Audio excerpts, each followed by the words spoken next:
context, this happened last November. Me and a now ex-friend of mine, we will call him Jay, were in my driveway, just looking at the stars, just hanging out.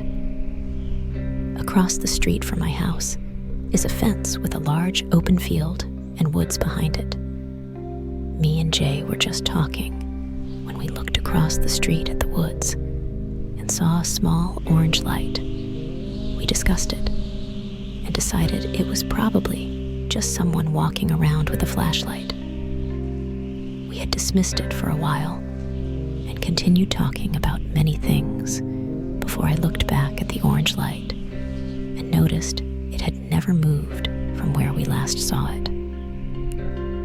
I told Jay, and he decided to start making jokes about horror stories to lighten the mood, as he and my whole family knows how paranoid I could get. But as I believed in a lot of folklore due to my heritage and things me and my family experienced, I had told him to stop making such jokes and for us to go inside. But Jay wouldn't listen to me and decided to do one of the dumbest things I've seen someone do. He whistled towards the orange light. Without going into too much detail, as I don't know everything, anyone of Native American culture would know not to do this, as it's dangerous in many ways. I had told him to stop, but he kept whistling, finding the situation very funny, until we both noticed the orange light slowly getting larger. Jay was unfazed while I was trying to convince him to go inside the house.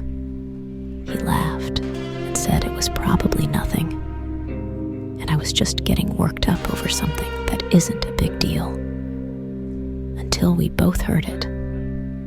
Whistling coming from the woods, just loud enough to hear, but unable to tell how close it was. I had went pale and looked over at Jay to notice he had a shocked and horrified face, realizing what he did was actually stupid. He had froze in place, making it to where I had to practically drag him towards the front door. Once inside, we calmed down and locked the front door to feel more secure, even if it didn't do much. We didn't step foot outside until the next day around noon to make sure we were safe. Nothing else had happened since that night, but Jay had learned something that I've been raised to believe: never whistle at night. Even though you might not believe it, these creatures are very much